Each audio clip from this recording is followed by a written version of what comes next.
inspiratif dimanapun Anda berada. Salam sehat dan semangat pagi untuk kita semua.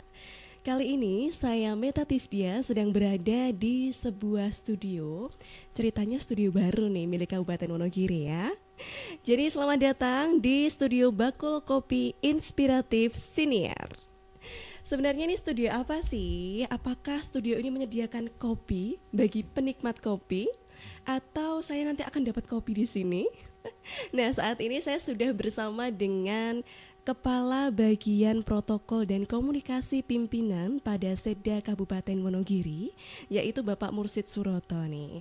Nah, kita akan berbincang dengan Bapak Mursid ini tentang ini sebenarnya studio apa sih gitu ya, dan akan digunakan untuk apa gitu. Baik, langsung saja saya menyapa dulu. Halo Pak Mursid. Halo Mbak Meta. Semangat pagi Semangat Bapak. Pagi. Oke, jangan sampai loyo ya pokoknya ya Pak ya. Siap Mbak Meta. Gimana kabarnya Bapak? Baik. Baik, sehat ya. Sehat. Oke. Amin. Nah Pak Mursid, ini kan kita lagi di sebuah studio. Terima kasih banyak nih Pak. Saya ini jadi bisa merasakan nyamannya studio Bakul Kopi. Siap. Dari namanya nih Pak Mursid, kenapa kok namanya Bakul Kopi? Sebenarnya ini studio apa sih Pak Mursid? Bisa dijelaskan mungkin? Jadi begini Mbak Meta. Ide awal dari studio ini berawal dari pemanfaatan ruangan yang ada dan juga sarana prasarana multimedia yang sudah ada di bagian Prokopim ya. Karena peralatannya sudah ada sesuai dengan tugas dan fungsinya, kemudian ruangan juga ada, kita manfaatkan ruangan ini. Kemudian daripada setelah peralatan ini dimasukkan ke lemari, lebih baik ditata dan dikelola dengan baik menjadi studio ini. Kemudian kalau kita lihat era masa kini ya, perkembangan media sosial itu sudah sangat luar biasa ya. Ada yang Twitter, Instagram, kemudian Facebook, YouTube, TikTok dan lain-lain. juga ya TikTok Pak ya. juga ada. Yang Mbak anak Meta muda punya lagi TikTok senang. ya? Saya punya Pak, Waduh. tapi saya tidak begitu aktif ya. Malu sama anak sama milenial anaknya. baru segini ya. Baiklah, tidak kalah dengan pemerintah daerah ya. Dalam menyampaikan informasi ke publik, informasi pelayanan publik itu juga menggunakan media sosial. Betul.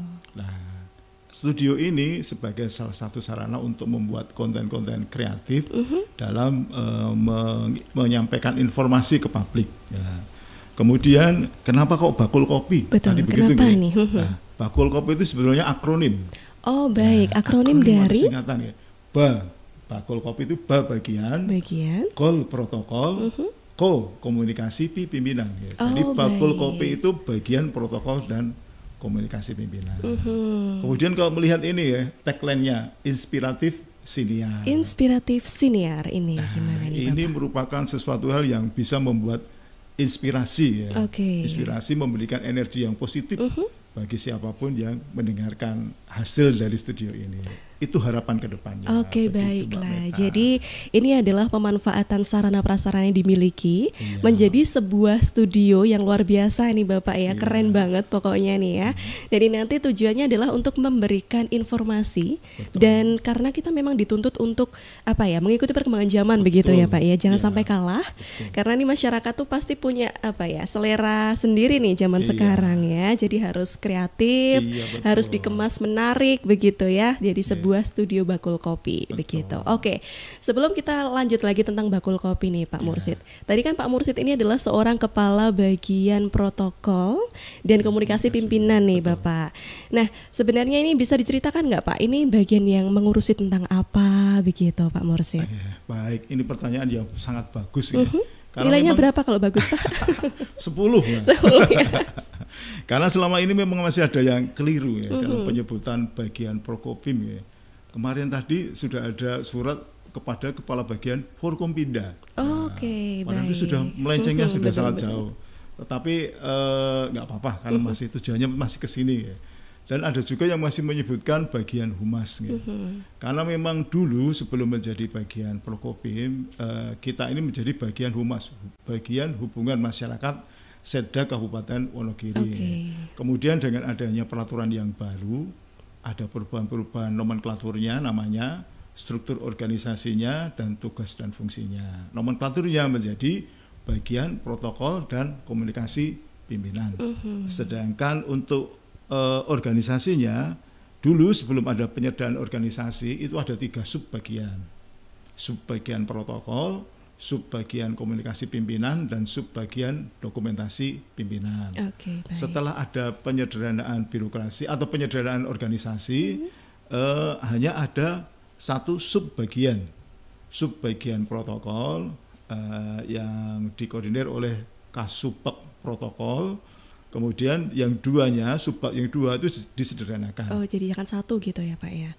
Bukan jadi satu, tetapi menjadi bagian dari pekerjaan yang dikoordinir oleh pejabat fungsional. Oke, baik. Jadi komunikasi pimpinan dikoordinir oleh pejabat fungsional, dokumentasi pimpinan juga dikoordinir oleh pejabat fungsional. Pranata Humas namanya. Oke, baiklah. Jadi dulu namanya adalah Humas. Betul. Pada Seda Wonogiri begitu ya. Sekarang berganti menjadi bagian protokol dan komunikasi pimpinan atau disingkat Prokopim. Oke, Prokopim ya, Sobat Inspiratif ya. Nah, mungkin bisa diceritakan lebih detail nih Bapak. Tadi kan ada 2 subbagian berarti ya? Satu subbagian begitu itu nanti. Dan 2 koordinator. Oke, ada tim ya Pak, pasti ya Pak Mursid itu punya tim. Mungkin bisa dijelaskan lebih detail begitu Pak. Apa saja yang dikerjakan teman-teman di Prokopim ini? Oh, baik Mbak Meta. Ini juga pertanyaan yang bagus ini. Tadi 10 ini 9,9. Yang pertama terkait dengan subbag protokol itu memiliki tugas itu tata acara keprotokolan dan penyambutan tamu pemerintah daerah. Jadi ketika ada acara-acara, ada tamu pemerintah daerah, kita yang memfasilitasi, termasuk tata acara dan tata tempatnya. Kemudian menyiapkan bahan informasi acara dan jadwal kegiatan pimpinan. Pimpinan itu bupati dan wakil bupati. Kemudian menyiapkan bahan informasi acara dan jadwal kegiatan pemerintah daerah. Jadi ketika ada kegiatan pemerintah, kami yang menginformasikan kegiatannya hal-hal apa saja begitu ya. Kemudian juga koordinasi dan fasilitasi kegiatan bupati dan wakil bupati. Kemudian untuk yang koordinasi atau koordinator komunikasi pimpinan, tugas fungsinya adalah fasilitasi hubungan kerja. Jadi ketika ada kerjasama dengan lembaga yang lain terkait dengan juru bicara pimpinan daerah, kami yang memfasilitasi. Kemudian pelayanan dan penyebarluasan informasi atau publikasi, ya termasuk seperti ini dalam rangka penyebaran informasi atau publikasi. Kemudian menyusun naskah sambutan dan pidato bupati dan wakil bupati. Jadi kami yang memfasilitasi dan mempersiapkannya. Kemudian mengurusi atau fasilitasi urusan bidang komunikasi, informatika, statistik, dan persandian. Itu yang komunikasi pimpinan. Kemudian untuk subkod dokumentasi pimpinan, namanya juga dokumentasi. Ya. Jadi tugas fungsinya dokumentasi kegiatan bupati dan wakil bupati. Kemudian fasilitasi peliputan media. Media ini bisa media sosial, media online, media massa, media cetak. Ya, jadi kami fasilitasi.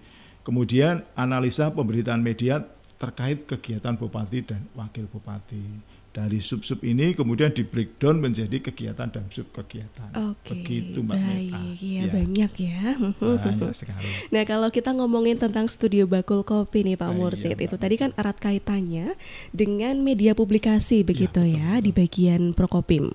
Atau biasanya kalau lebih familiar tuh Humas Wonogiri gitu ya Pak ya. Nah, di Humas Wonogiri publikasinya ini ada akun apa saja sih Pak? Kayaknya ada YouTube channelnya juga nih Pak Mursid ya. Mungkin bisa dibagikan kepada Sobat Inspiratif semuanya di sini apa saja nih yang dimiliki publikasinya Humas Wonogiri ini, ada akun apa saja begitu? Baik Mbak Meta, terkait dengan akun media sosial yang kita kelola itu ada 2.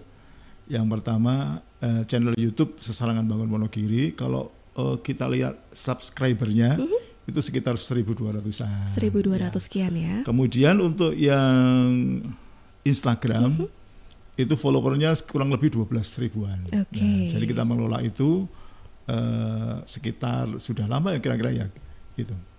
Baiklah. Berarti tadi YouTube channelnya adalah Sesarangan Bangun Wonogiri ya, Pak Mursid ya. Silakan Sobat Inspiratif bisa di-subscribe ya YouTube Sesarangan Bangun Wonogiri, dinyalakan juga notifnya biar nggak ketinggalan begitu ya tentang pemberitaan dari Kabupaten Wonogiri seperti itu. Nah, kemudian Instagramnya ini apa nih Pak, alamat Instagramnya nih? Alamat Instagramnya Humas Wonogiri. Humas Wonogiri, Ya. Humas_Wonogiri ya Pak sepertinya. Baik, ini Ya. juga bisa di follow ya Sobat Inspiratif semuanya. Jadi silahkan di follow yang punya Instagram. Zaman sekarang siapa sih ya Pak yang nggak punya Instagram ya? betul. Anak-anak muda pasti semuanya punya nih. Yang Jadi tua pun bisa juga di follow. punya. Iya betul, nggak Ya. mau kalah ya Pak. Ya, betul. Kadang ini sekarang malah orang tua yang belajar sama anak-anaknya ya Pak ya. Betul. Begitu. Jadi silakan bisa di follow Sobat Inspiratif semuanya Humas Wonogiri. Nah nanti bisa dilihat ada info apa saja begitu ya. Nah kalau untuk Instagramnya nih Pak, ini yang mengelola siapa dan apa saja biasanya yang diberitakan di Instagram Wonogiri ini Pak? Baik Mbak Meta. Kami sudah ada tim ya, tim yang mengelola Instagram Humas Wonogiri. Kemudian berkaitan dengan konten-kontennya, mereka juga bekerjasama dengan akun media yang lain. Kemudian ketika kami menginformasikan juga kami juga kerjasama juga dengan media yang lain. Oke, Begitu Mbak Meta. begitu ya. Jadi Ya. memang sudah ada tim, Sudah ada tim, yang ya. nanti yang apa namanya liputan siapa, kemudian yang bikin skrip siapa Iya, gitu betul, ya. ya. Nah pasti kalau di bagian humas ini untuk pemilihan kata-katanya juga harus itu ya Pak ya, oke gitu ya supaya menarik dari menginformasikan dengan jelas begitu. Nah sekarang Pak Mursid, biasanya kita kan melihat mengenal netizen zaman sekarang, Iya, betul. itu jari-jarinya suka pedes gitu ya Pak ya. Jadi Jari-jarinya bener jahat gitu Pak, padahal dia cuma berada di satu tempat tapi komen-komen dari jari-jarinya itu bisa kadang ada dua hasil nih, satu bisa menyakiti, satu bisa membangun nih. Nah di Humas Wonogiri ini pernah nggak sih Pak menghadapi tipe-tipe netizen yang pedes jarinya ini atau yang tajam gitu jarinya? Ini gimana nih Pak ketika menghadapi netizen yang seperti ini Pak Mursid? tidak hanya pernah, sering. Sering ya. Nah, Karena sering kalau ya. orang tuh lebih apa ya, jago mengkritik ya Pak ya. Iya, betul. Apalagi kalau kasus-kasus, bukan kasus yang kami upload itu menjadi viral, banyak sekali netizen ini yang berkomentar. Ribuan ya Pak ya, Wah, bisa sampai ribuan. pokoknya. Kemudian tetapi dengan adanya komentar-komentar ini kami juga introspeksi diri ya. Ini merupakan tanggapan dari sesuatu yang kami unggah. Nah, berarti mereka juga melihat, kemudian mendengarkan dan memberikan komentar, walaupun kadang-kadang komentar itu tidak sesuai dengan konteksnya. Nah, ini ada tim yang mengelola. Jadi ketika ada komentar yang masuk, tim ini memilih dan memilah ya, mana yang harus kita koordinasikan dengan pimpinan untuk memberikan masukan-masukan, mana yang harus perlu ditanggapi, dan mana yang tidak perlu ditanggapi. Ya dicuekin aja gitu ya Pak ya, daripada nanti malah debat kusir gitu ya Iya, Pak betul, ya. ya. Karena kita jelaskan sedemikian rupa mereka tetap Ya di mata mereka salah ya Pak ya. betul. Sama Betul. kayak kalau laki-laki di mata wanita salah gitu selalu ya. salah ya, wanita selalu benar ya Pak. Benar, ini pada ketawa semua deh yang ada di sini. Iya, Pak. Oke, jadi memang ada pengelolaan sendiri. Kadang ketika menghadapi netizen yang memang dia mau bertanya, itu bisa kita jawab. Tetapi kalau dia memang tujuannya hanya menyerang, itu ada yang dibiarkan saja, ada yang perlu dikonfirm seperti itu ya Iya, Pak betul. Mursid ya. Iya. Oke, capek Kadang-kadang sih yang Pak ya. ada yang DM ya, tidak hanya sekedar terbuka, ada yang DM juga kami jawab. Tetapi ketika itu sudah di luar konteks, ya sudah dibiarkan. Karena Oke, baik. memang kalau terus-terusan nanti malah debat kusir. Benar, begitu, gemes ya. banget sih Pak sama netizennya kayak gitu ya Pak. Ya mungkin dia lagi Betul. gabut, terus dia pengennya mengkritik gitu rasanya. Nah baiklah. Nah Pak Mursid kembali ke studio kita nih, Bakul Kopi. Nah ini kan ada singkatan dari bagian protokol dan komunikasi pimpinan. Dari namanya, ini sebenarnya arahnya akan kemana nih Pak studio Bakul Kopi ini? Apakah bisa digunakan oleh orang lain di luar dari bagian Prokopim atau bagaimana ini pengelolaannya? Baik Mbak Meta ya, supaya tertata dengan baik, sebelumnya studio multimedia Bakul Kopi ini akan dikelola oleh tim ya. Jadi nanti tim ini yang mengelola bagaimana ke depannya. Kemudian terkait dengan akun media sosial yang lain, baik itu dinas atau badan atau kantor, karena mereka juga media sosial, silakan kami terbuka ya, bekerjasama dengan kita, bagaimana kita membuat konten bersama-sama, nanti kita unggah bersama-sama. Oke, baik. Berarti kalau Begitu. misalkan ada dari instansi lain begitu, dari dinas lain ingin bekerja sama dan ingin membuat konten di studio Bakul Kopi ini, ya terbuka ya Pak ya, terbuka, bisa ya. sangat terbuka. Nanti harus menghubungi siapa nih Pak? Mungkin ada yang bertanya begitu Sobat Inspiratif di sini. Langsung ke bagian Prokopim saja. Oke, berarti bisa langsung bersurat atau bisa menghubungi dulu, nanti akan dijelaskan alurnya begitu ya Pak ya. Pada intinya adalah Studio Bakul Kopi ini akan menjadi ruang edukasi, ruang kreatif, dan tujuannya adalah menginspirasi tadi ya Pak ya, supaya menginspirasi masyarakat dimanapun berada begitu. Jadi akan membangun Wonogiri menjadi lebih baik gitu ya Pak ya. Baiklah, yang terakhir nih Pak Mursid, harapannya selaku Kabak Prokopim dan juga pengelola tim Bakul Kopi juga ya Pak Mursid ya. Ini harapannya apa nih terhadap adanya Studio Bakul Kopi ini? Baik, harapan kami yang pertama, studio multimedia Bakul Kopi ini bisa berkembang dengan baik ya, dimanfaatkan dengan baik dan sesuai dengan tagline-nya ya, inspiratif siniar. Studio ini bisa memberikan inspirasi, memberikan energi yang positif bagi siapapun pengelolanya, bagi siapapun yang memanfaatkan, dan bagi siapapun yang melihat dan mendengar hasil karya Studio Bakul Kopi ini. Oke, luar biasa Pak Mursid. Terima kasih banyak Pak Mursid penjelasannya untuk inilah Sobat Inspiratif Studio Bakul Kopi Inspiratif Siniar. Seperti yang Pak Mursid harapkan tadi ya, dan juga harapan kita bersama, semoga ruangan ini di Studio Bakul Kopi ini bisa menginspirasi semuanya, baik yang melakukan siaran di sini ataupun yang mendengarkan begitu. Tujuan akhirnya adalah satu, untuk mengubah perilaku masyarakat, mengubah perilaku kita semuanya untuk menjadi semakin baik membangun Wonogiri, dan tentunya ingat kita terus membangun semangat Go Nyawiji sesarengan bangun Wonogiri. Baik, saya Meta Tisdia harus mengakhiri untuk video kali ini. Terima kasih banyak untuk Sobat Inspiratif yang sudah melihat channel ini ya. Jangan lupa di subscribe ya, dan juga dinyalakan notifikasinya. Akhir kata, Meta pamit. Sampai jumpa.